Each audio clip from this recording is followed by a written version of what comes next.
Well, good morning. Today is Friday, January 10th, 2025, and I am Kenny Polcari, your host of the party, and here are the things you need to know to get your weekend started and your day started, right? It is the countdown to the Nonfarm Payroll Report. Fed heads yesterday, they're all signaling caution ahead.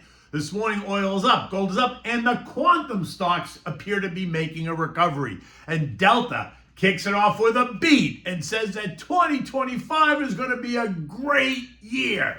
And what do we have for dinner tonight? We're going to have the pan-roasted Chilean sea bass. Okay, so while equity markets were closed yesterday, the bond market was not. Yet the bond market didn't do much of anything. The two-year treasuries ended the day yielding 4.26%. That's down a little bit from where it's been, while the 10-year yield has managed to come off the high seen earlier in the week. This morning, the 10-year is yielding 4.69%. Now, that's down from Wednesday's 4.726%. Now, while investors got a break from the hectic trading day, a handful of Fed officials were busy offering their insight into what's going on at the bank and then what they individually are thinking. And to confirm, just so that we all hear the same thing, they confirmed that the central bank will likely hold rates at current levels for an extended period, only cutting again when inflation meaningfully cools.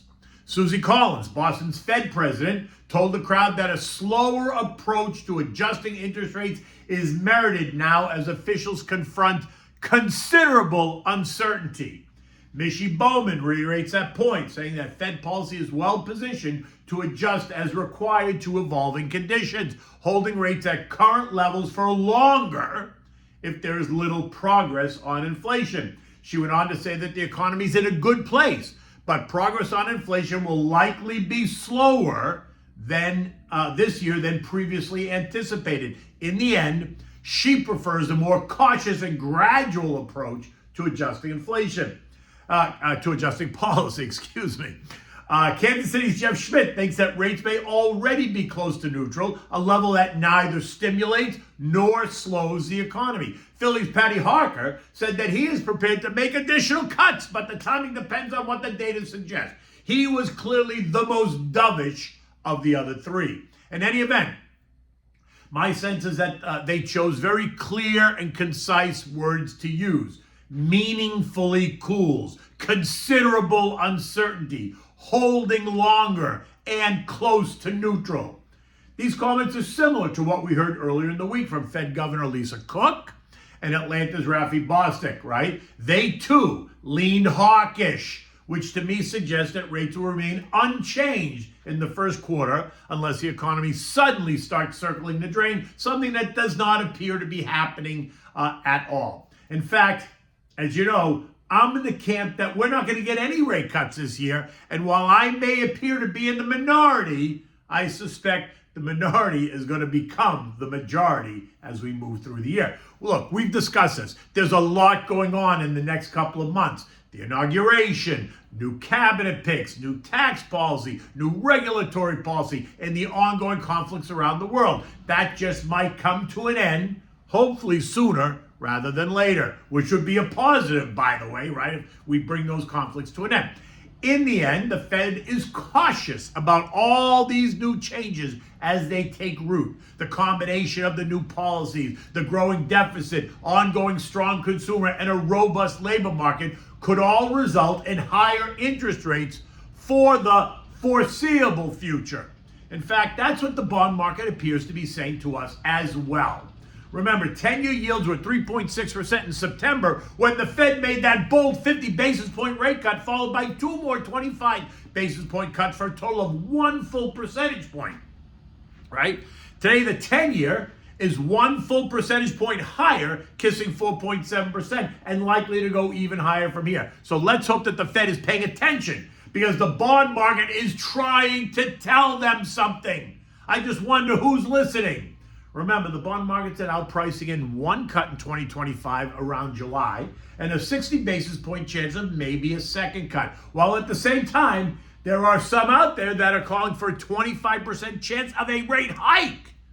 Okay, so back to today's key data point, the NFP report. We expect 165,000 new jobs, which is below recent reads. We expect unemployment to remain at 4.2%. We expect the average hourly earnings month over month to be up 0.3 and year over year to be up 4%. We also expected to get the University of Michigan sentiment surveys, which are not expected to reveal much at all. So here's the deal.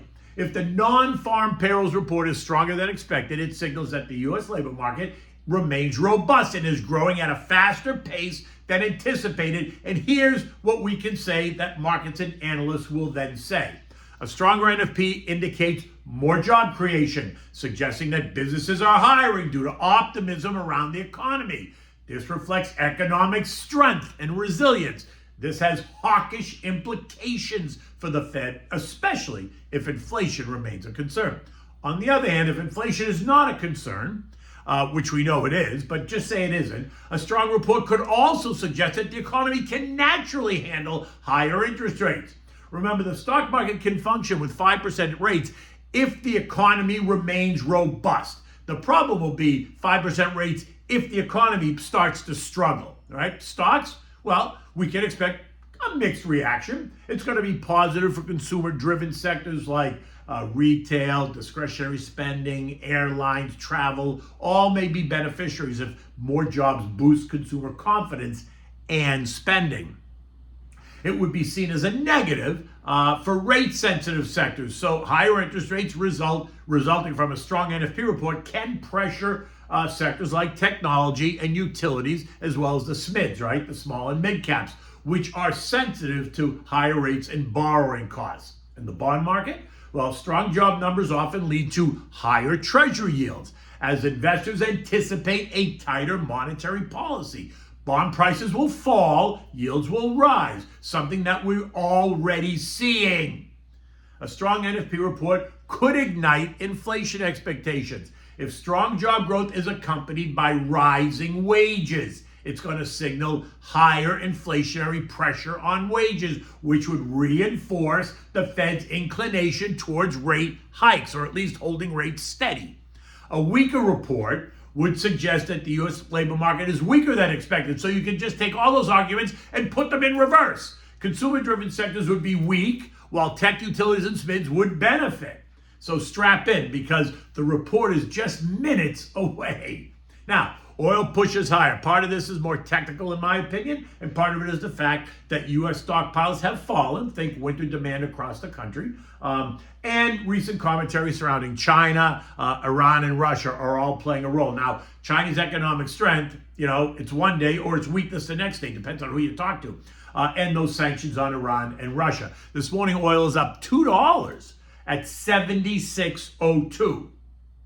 Now, what's interesting is on Wednesday, I told you that we were in the $72.60, $76 trading range. We are now kissing the upper band of that trading range, where I think it's going to struggle just a bit. Now, if they push it up and through, then a move to 80 would not surprise me. But if it fails, then a move back to trendline support down around 72.60 would make sense. Gold also made a run for it, pushing up and through 2,700 once again. Now demand being driven by hopes for a weak NFP report, right? Think lower rates. And if that's not the case, then the argument becomes a hedge against inflation. The thinking being that a strong NFP report and the administration has the ability to plant the seeds for a new round of inflationary pressure. Technically, gold is now up and through the trend lines and could likely challenge the December high of 27.60. U.S. futures this morning are slightly negative. Dow futures are down 10 points. SPs were down 5. NASDAQ was down 50. And the Russell was down 3 points. Delta Airlines just reported, and apparently they blew the doors off the plane as they beat sales and earnings estimates and raised their forward guidance. In fact, the stock is trading up 5% in the pre-market at 64.65-ish. Eddie Bastian, the Delta CEO, all smiles as he expects 2025 to be the best financial year in our history. Okay, so think about that. Delta is an airline. It's a consumer discretionary type stock versus non-discretionary. And he is planning on the best year in history, which would suggest the consumer is strong. Gabish? As you know, officially, Earnings season begins on the 15th with the release of JP Morgan, because JP Morgan is the first Dow stock to report. And so we are off to the races. I still think that the first quarter is going to continue to be a little bit volatile as investors, traders, and algos digest all the cross currents that are plaguing the markets, right? Earnings, which start next week, is going to be the focus. And the focus is going to fall a smack on the C-suite. And if the C-suite mimics what Eddie just said, then guess what, boys and girls? We're in for a good quarter. European markets this morning are mixed. The UK and Spain both a bit lower, while the rest of the group is just a bit higher by about 0.4%. British bonds are pushing to their highest level in decades. This morning, the British 10-year gilt is yielding 4.845%. Additionally, concerns are mounting over new fiscal policies in the UK that are going to see new taxes, higher taxes, business costs all rising, all while economic data weakens and inflation remains sticky in the UK. The S&P, like I told you yesterday, ended Wednesday at 59.19. It was up 10 points. We remain below the trend line there at 59.44, which, becomes resistance once again. The action is going to be all about the NFP report and then about what the Fed had said and how it now relates to what the NFP report suggests. I also expect to see the quantum names that got absolutely crushed on Wednesday after Jensen threw them all under the bus recover some of those losses. They've been all over the place. Early this morning, Ionic was up 12%, QBT was up 10%, QBTS was up 6%, and Rigetti was up 6.5%. Now they're kind of flat. They go back and forth like this as investors get used to this. Remember, you got to stay focused, manage your risk, stick to your plan. History demonstrates that a well-planned, long-term, and focused, diversified financial plan will help you withstand virtually any market surprise and related bouts of volatility. Look me up online, slatestone.com. Just click on the Contact Us page, put KP in the message box. I'm happy to give you a call. Okay, what do we have for dinner tonight? We're having the pan-roasted Chilean sea bass. Now, for this, you need a pound of the sea bass, olive oil, butter, onions, white wine, fresh wild mushrooms, chicken stock, salt, pepper, and chopped parsley for color. You want to prepare this by chopping your onions, slicing your mushrooms, and chopping the parsley. Have all the ingredients out on the counter to ease the process of you when you're creating this dish. This is why you're not going to look for things, right? Preheat the oven to 450 degrees. Now, this is important to make sure that the oven is ready to receive the fish without having to heat up. You want the oven to be ready to go. Now, in a saute pan, heat up the olive oil and the chopped onion. Cook it until it's soft and translucent. Turn the heat to high to make the pan really hot. Then remove the pan from the heat and deglaze it with a quarter cup or so of wine. When the wine is cooked off, then you're going to add the sliced mushrooms and about a tablespoon or so of butter. Reduce heat to medium and cook it until the mushrooms become nice and tender. Now add the chicken stock, maybe like a half a cup. Add the salt and pepper. Let it cool down just so it thickens up just a little bit. In another saute pan, separate, heat up a bit more olive oil. Season the filet with just salt and pepper. Add it to the pan, skin side down when the pan is hot for about 5 minutes. You want the skin to sear and be crispy. Then flip it, flip the fish, cook it for about another minute. Then transfer it to a baking dish and put it in the preheated oven and roast it for another 4 to 5 minutes, depending on really how thick it is. When this is happening, you want to warm your serving dishes, place a bed of the onion mushroom mixture on the plate, and then top it with the pan-roasted filet. You can adorn this with some chopped parsley. Just kind of sprinkle it over the top. Serve this dish with herb, garlic, wild rice, and sauteed green beans. Complement it with a cold, chilled bottle of Pinot Grigio and the Margarita. Light the candles, turn down the lights, and you are off to the races. In any event, it's Friday, the weekend's coming. I'm going to be in New York on Monday, Tuesday, Wednesday next week, so you'll find me on Yahoo and the Fox Business Channel. In fact, I'll be on Stuart Varney today on Varney and Company at 9 a.m. on Fox Business this morning. Until then, take good care.